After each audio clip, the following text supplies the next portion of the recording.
Take 3 deep breaths. On the first, I will pierce your nose. On the second, I will insert a spacer. On the third, I will place your new jewelry. In these 3 breaths, this will be done. These are the words my friend Tom said as he pierced my nose for the first, and a year later, the second time. For me, as I'm sure it is for many of you, to tell you to take a deep breath creates an automatic and visceral reaction. In this moment, my breath buoyed me through the brief pain. Piercings and other forms of body modification have been conducted in this way for millennia. For many of you, the process of getting your ears pierced likely didn't feel so spiritual. It was probably done in a doctor's office or a mall kiosk when you were very young, with a device known as a piercing gun. This act of piercing a child's ears is often done without the child's consent and as a way to enforce a gender norm. Girls have pierced ears. Many people have very strong opinions about acceptable and unacceptable body modification. In Western society, it looks something like this. Girls have pierced ears, boys are circumcised at birth, and visible tattoos are not acceptable in the workplace. Other modifications are seen as extreme. I challenge you to think about these things as a form of self-expression and bodily autonomy. This is my body. This is how I want my body to look and feel. To lay claim to oneself in this way is a powerful experience, especially in a world that actively tries to oppress the bodies of queer, assigned female at birth, Black, brown, and indigenous people. My experiences with piercing have always actively been my choice. My parents didn't want me to pierce my ears until I was 12. They did not want me to permanently modify myself until I was old enough to make the decision on my own. So how did I celebrate my 12th birthday? We went to Piercing Pagoda in the mall and I had my ears pierced. Since then, I've had my nose pierced twice and second piercings added to each of my ears. My spouse Ripley has an even broader collection of piercings and tattoos, including no less than 5 piercings and 17 tattoos. So why do we do this? In the modern day, body modification is a form of self-expression. Let me take a brief step back. Body modification is the umbrella term for all the ways we can change our appearance to better suit our needs. Generally, it refers to practices such as piercing, gauge piercings, tattoos, scarification. I would even include things like wild hair colors. And in its most extreme form, things such as tongue splitting, ear reshaping, branding, skin implants, trepanning, and cosmetic amputation. My description of these things might elicit in you, again, a visceral response. Shock, disgust, curiosity, empathetic pain. I invite you to sit with those feelings. Take 3 deep breaths.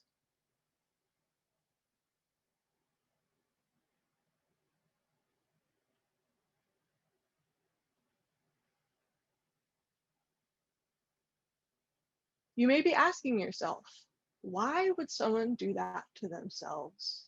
And the answer is many things. Self-expression, spiritual connection, remembrance, gender expression, masochism, tradition, culture, friendship. There are so many reasons. And like I've said, people have been doing these sorts of things forever. And I'd like to talk about a few. Earlier, we watched a video about the tattooing traditions of Inuk women.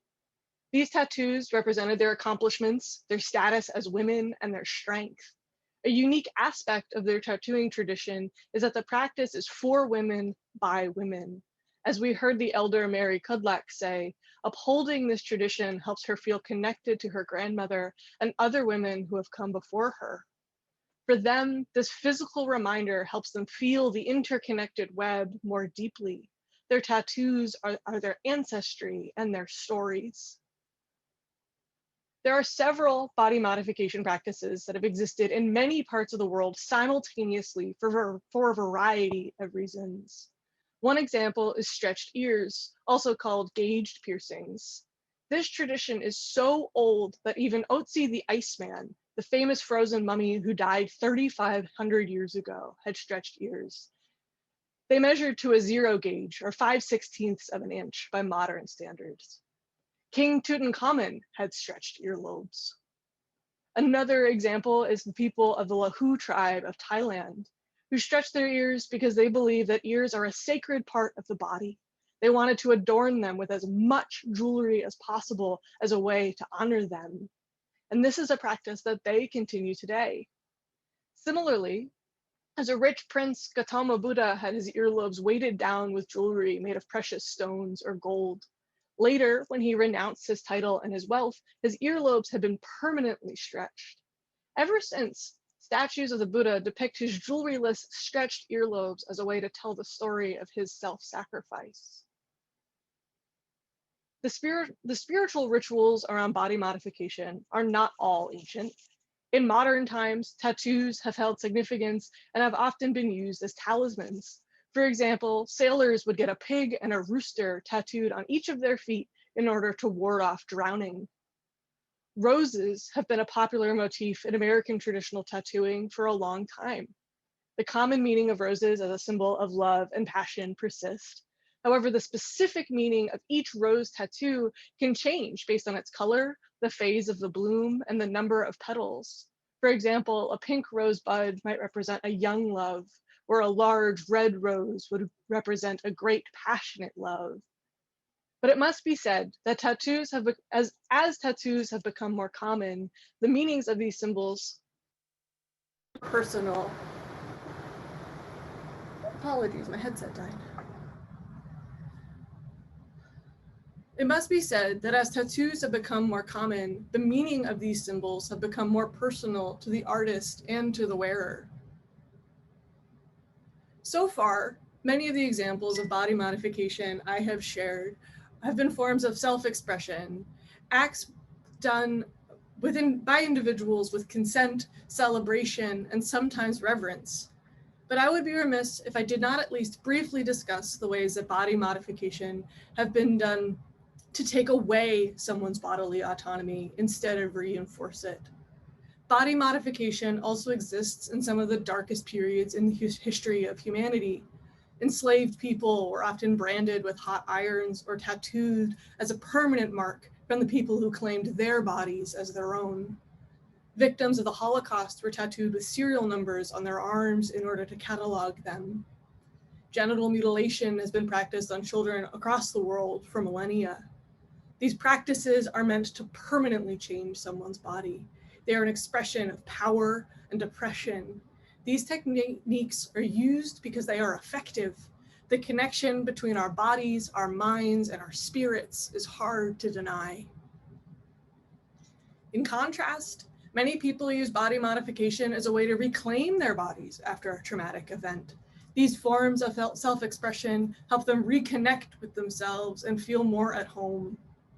One of my favorite examples is people who choose to have tattoos over their scars after surviving breast cancer.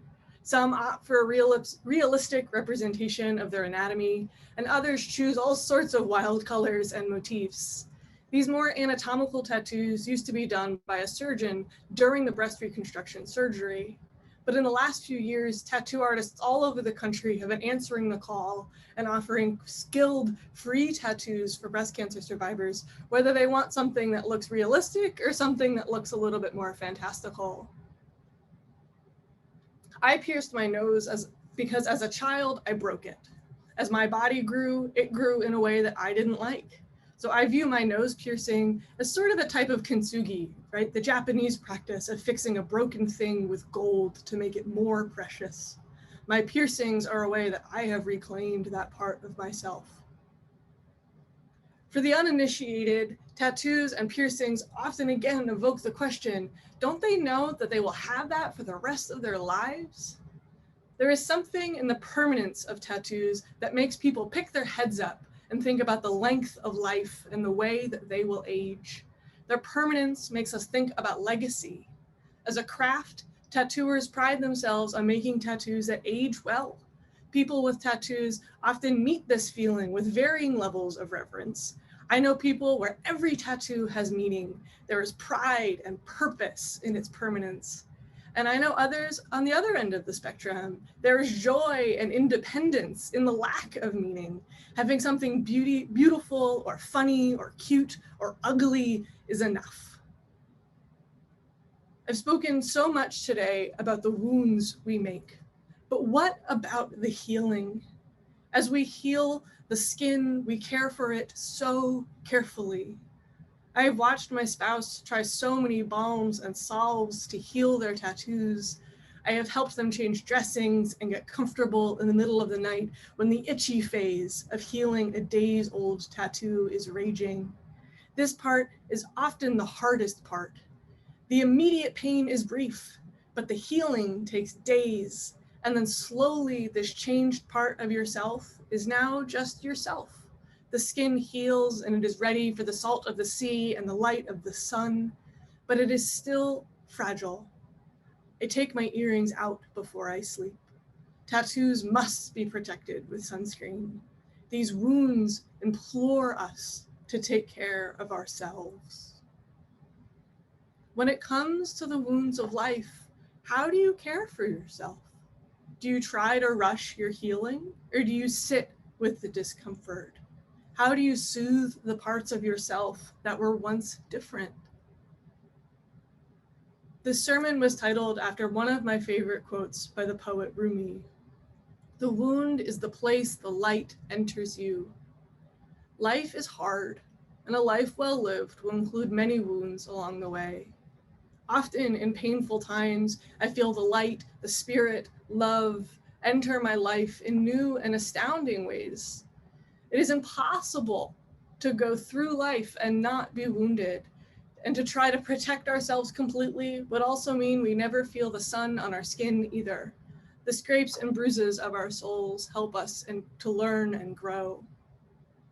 For many, intentionally bearing the pain of body modification offers a physical reminder that this body is mine. And so I leave you with a question. In this life, we are given this one body. How will you claim it? Hi, I'm Reverend Hannah Capaldi. And I'm Reverend Abby Tennis. We are the ministers at the First Unitarian Church of Philadelphia, where our mission is to awaken love and justice in our lives and in the world. We're so grateful that you watched, and we hope that the sermon connected with your soul. We also want to invite you to join us for a live worship service every Sunday at 11 a.m. Eastern Time.